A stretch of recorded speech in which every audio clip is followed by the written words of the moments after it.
acompanhando a gente, falando no Newton Ribeiro aí, parabenizando o nosso trabalho. Aliás, mandando um abraço também para o deputado Marco Prisco, que já está aqui no nosso estúdio, né, para entrevista. O Marco Prisco que esteve aqui ontem fazendo uma palestra, não foi isso, deputado? Bom dia, Caio, bom dia, Luciano, bom dia também nosso amigo José Gomes, a todos os ouvintes aí da Rádio 2 de Julho. Tivemos aqui ontem à noite, chegamos ontem, finalzinho da noite, início da noite.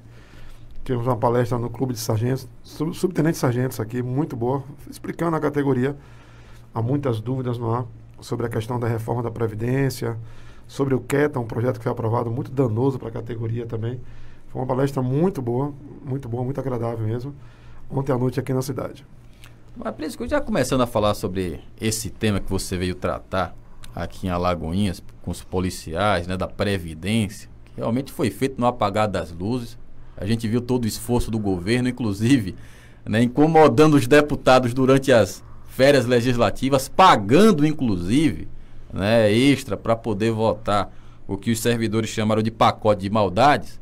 Mas há processos de inconstitucionalidade, né, que tramitam no STF com relação a essas reformas da Previdência. Quais são as maiores críticas, pelo menos dos policiais, com relação à reforma da Previdência do Estado, para que os nossos ouvintes possam entender?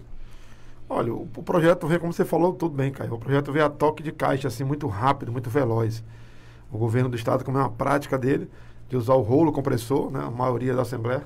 Infelizmente, a Assembleia Legislativa hoje, como a sua maioria governista, é mais uma casa homologadora do Executivo do que uma casa independente, que deveria ser assim. Mas lá é a casa do sim senhor, não senhor. Então, o governo voltou o projeto como ele quis. Para os policiais, as várias queixas, né? Nós temos a categoria para a Constituição Federal, dita como especial, mas não colocaram na vala comum e retiraram muitos direitos da nossa categoria, que a gente entende. Por exemplo, taxar inativo e pensionista e reformado foi uma coisa absurda para a gente.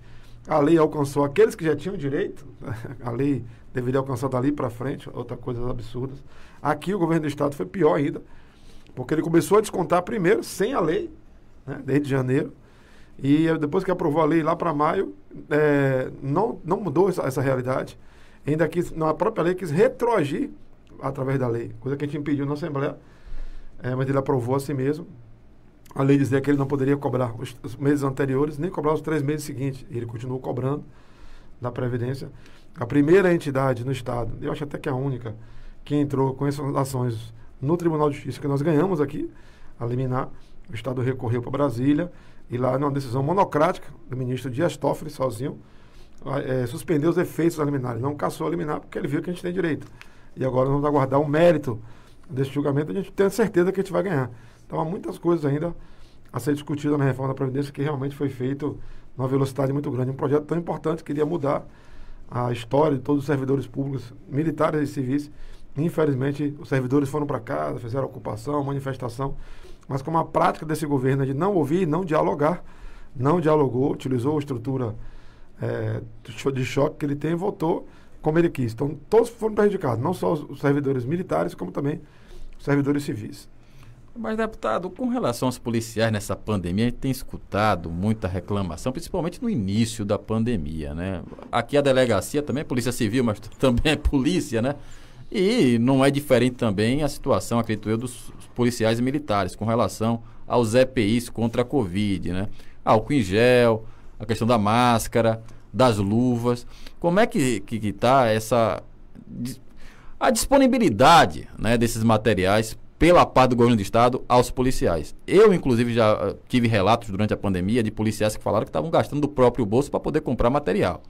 Queria saber se essa situação continua, se já foi discutida isso com o governo. Como é que está a situação, hein?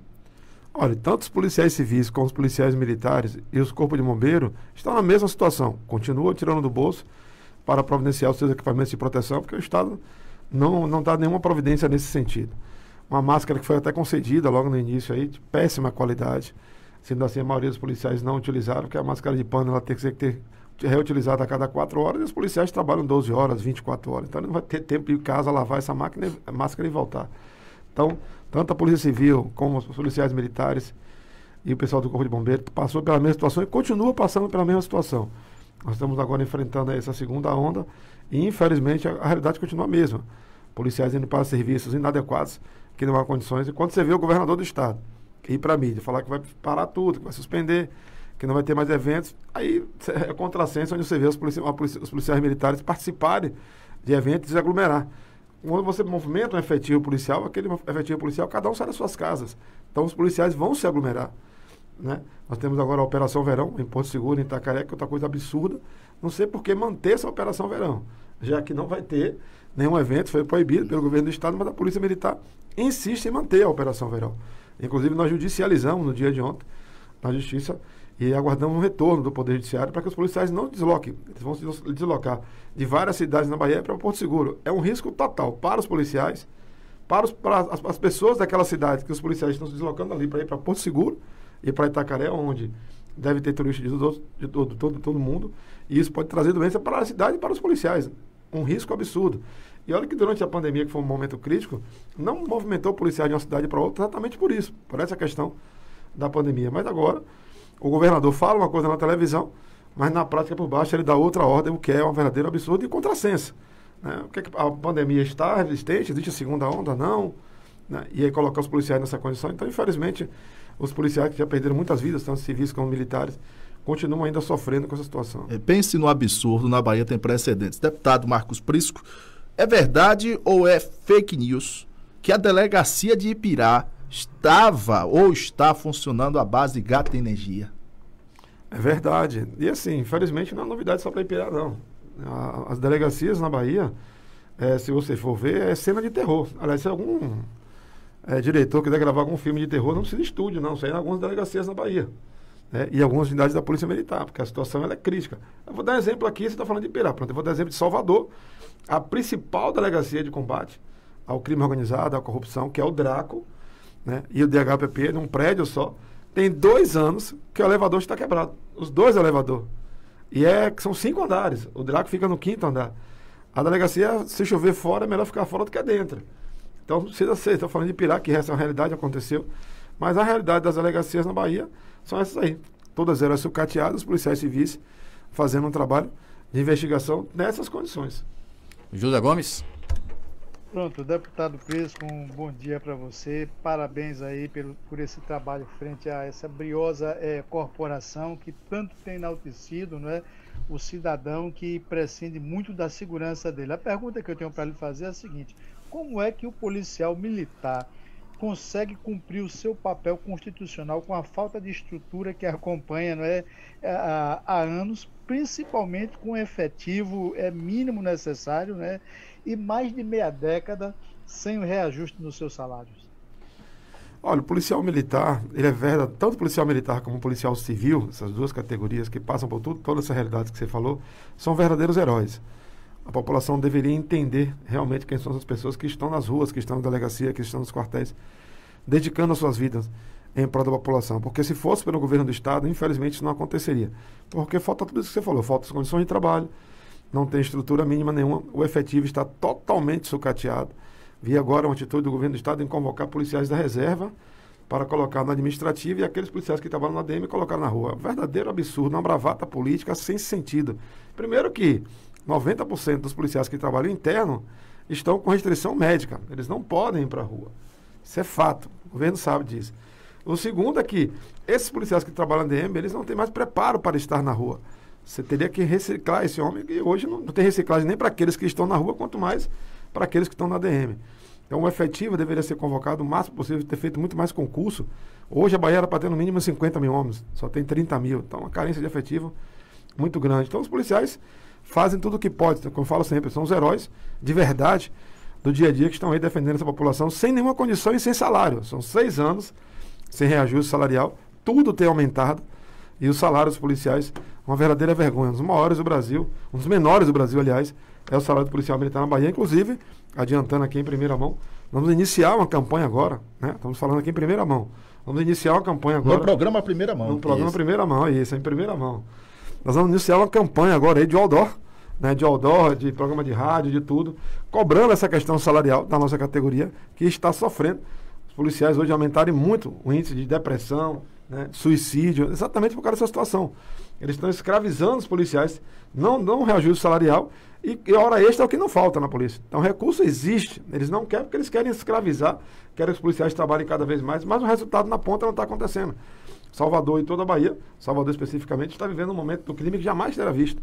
O crime organizado mandando e desmandando na cidade, mandando fechar bairro, não tirando ônibus, não roda, todos os dias. Esses últimos dias aí foram 4 policiais baleados.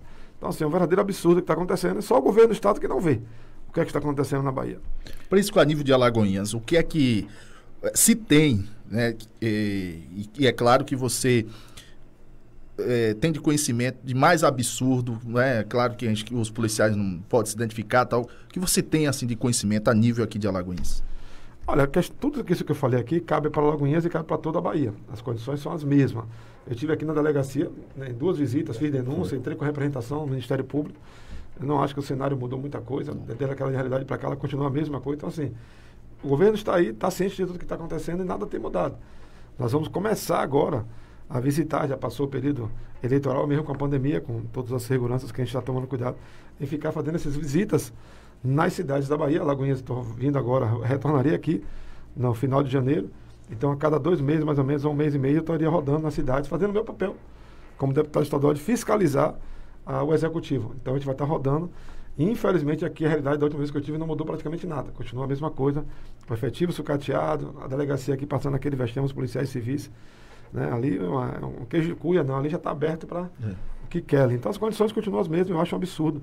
Uma cidade tão importante como essa e está passando por essa situação. E várias fugas, né? Foram registradas. Sim. Na delegacia de Alagoinhas. E está com a Alagoinhas. capacidade reduzida. Uma outra pergunta, Caio, que a gente gostaria de fazer ao deputado Marcos Prisco, que a Bahia lidera, né, o ranking de crimes violentos, né, segundo dados recentes do Atlas, né, da violência. Há alguns questionamentos quando se fala em Atlas da violência por parte da Secretaria da Segurança Pública do Estado da Bahia. Até um dia desses, Luciano, você acredita, né? Eu estava batendo papo aqui no programa, você me perguntar se eu acreditar nos dados, né, da Secretaria da Segurança Pública. É isso mesmo, Prisco? A Bahia realmente está liderando, né, este cenário triste como um dos estados que mais se registra crimes violentos? Não, sem dúvida nenhuma. Nos últimos 10 anos, a Bahia só ostenta o crescimento na violência. Só o secretário de Segurança Pública que não vê. Ele deve estar numa sala dele lá fechada, né? Porque ele não vê a realidade de fora. Aliás, só vive na sala, porque ele não vai para as ruas, não vai para as delegacias, não visita. Não vê a realidade do dia a dia. Não passa aqui 12 horas na delegacia para ver como é que está a realidade aqui. Então, esses números, infelizmente, eles só têm aumentado. Nos últimos 6 meses, Salvador está vivendo realmente um clima de guerra lá. O número de homicídios aumentaram, assalto a veículos, tudo. E lá não tem mais essa questão de luz do dia, luz da noite. Não distingue mais bairro A ou bairro B. A realidade vem acontecendo em tudo. E no interior também está acontecendo a mesma coisa. Então, só ele consegue negar isso. Então, ele é o único certo, todo mundo está errado. Não precisa nem você ir para nenhum instituto de pesquisa, só basta você perguntar à população. Se você abrir os microfones aqui para a população falar, ela vai falar a você a realidade, porque essa realidade não tem como ninguém negar, porque é a realidade das ruas. Aliás, Caio, o deputado José Hilton fazendo festa, disse que conseguiu uma ambulância para... Uma ambulância não. Uma viatura, né? Uma festa nas redes sociais, conseguiu uma viatura para Alagoinhas. Mas é aquela cara, estamos em tempos escassos, né? Aliás, o José Hildo Gomes nunca foi, né, um símbolo de atração de recursos para Alagoinhas, né? Deve estar festejando quando vem uma viatura, alguma coisa para cá, né, para fazer a publicidade. Mas, o Prisco, eu queria mudar um pouco de assunto, porque a educação, a gente sabe que as escolas públicas estão sem aulas, né? A rede privada, o pessoal está em EAD, né? Conseguiu fazer um sistema e tal, está todo mundo tendo aula e não foram prejudicados. Mas o pessoal da escola pública, e tem muitos policiais que têm seus filhos matriculados em escolas públicas, inclusive os CPMs, né, as escolas que são administradas pela Polícia Militar. Enfim, até agora o governo do estado não fez nenhum plano, né, a intenção, né, de ter uma educação à distância nas escolas públicas. Com essa segunda onda da Covid que já se fala, é muito difícil o retorno às aulas, né, presenciais, e os pais e os alunos estão ficando prejudicados com isso, né? Quer dizer, o pessoal da rede privada não tendo problemas, né, com relação ao ensino, mas o pessoal da rede pública sendo refém disso aí. Tem algum tipo de cobrança na Assembleia Legislativa ou até alguma ação por parte da sua legislatura com relação a essa postura do governo do Estado? Porque até agora não tem um plano de educação à distância. Não houve avaliação nenhuma avaliação. Só trabalha com isso de volta às aulas presenciais. Olha, o governo do Estado ele não vejo nenhum plano, nem para a área de educação, né? Nem tampouco para a área da segurança também. Infelizmente, desde que começou a pandemia, começamos em fevereiro, né, ano passado, vai entrar fevereiro desse ano, e fica só nessa política de aguardar o retorno das aulas presenciais.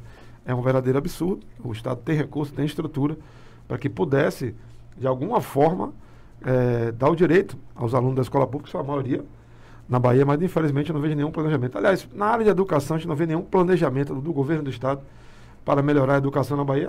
Conta do IDEB, que mostra aí que a Bahia é primeiro colocado, infelizmente triste, né, investimento na educação e tudo. Então, não vemos nenhuma movimentação deste governo, já está aí há 12 anos no PT na Bahia, nada mudou na área de educação. Mas existe alguma ação nesse caso que faz. Inclusive, eu já tive relato, pessoal falando comigo, Caio, eu quero ir para o Ministério Público, né? Porque tem que voltar às aulas, meus filhos estão sendo prejudicados. Eu digo, eu não sei nesse momento o que é que o Ministério Público pode fazer, né? Porque é uma ação de governo. É uma ação do Executivo, é um ato exclusivo do Executivo, mas até o presente momento não, nenhuma movimentação. Como eu sabia, a Assembleia ela está em home office, ela está fechada. Lá tivemos muitos casos de Covid, 2 servidores faleceram de Covid, servidores até novos, com 54 anos de idade. Então a Assembleia continua fechada. Havia até uma programação de reabertura agora que ainda não foi decidida. José Gomes.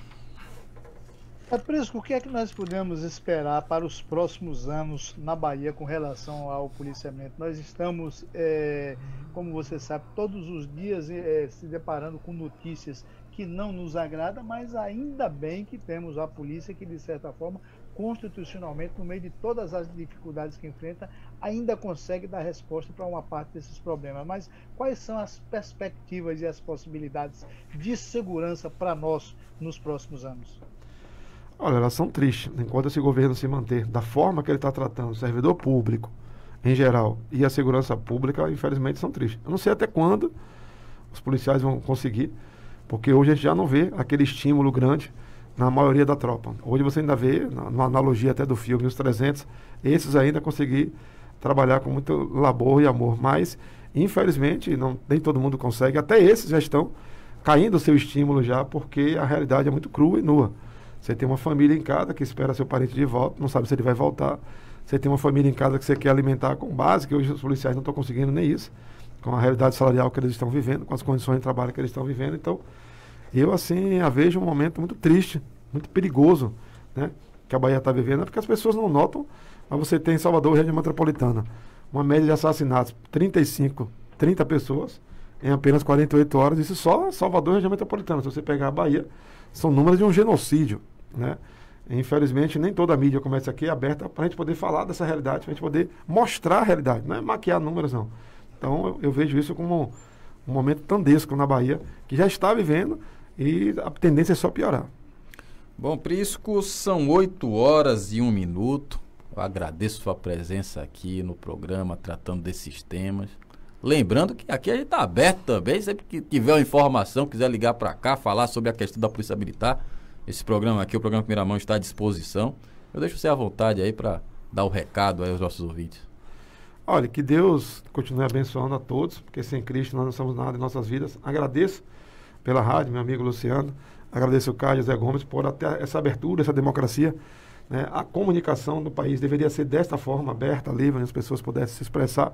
Então eu que agradeço a vocês e falo para as pessoas, tomem muito cuidado neste momento de pandemia, se cuidem, usem máscara, usem o álcool, né? Fiquem em casa, porque a segunda onda agora, já que está todo mundo tendo esse cuidado, as pessoas com comodidade ou mais idosas é que se precisam preservar. O jovem sai, mas ele sabe que vai voltar para casa e vai levar um problema muito grande para a família. Então, que Deus abençoe a todos. Eu que agradeço aí por esse Doutor Hilton mandando um abraço para você, viu, Prisco? Não, e aí, Hilton, colocando aqui a parte, um profissional excelente, competente, não querendo entrar no mérito da política aqui, mas eu acho que o político que ele assume a gestão, ele tem que olhar os competentes, e não ideologia partidária, que acaba o país vivendo o que está vivendo hoje aí. Então, Hilton é uma figura que estou suspeito a falar, mas eu sei da competência dele. Um abraço a Hilton, um abraço ao meu amigo também, lá o presidente da Associação de Saúde, subtenente Silvanei, que ontem cedeu espaço para a gente. Muito obrigado também.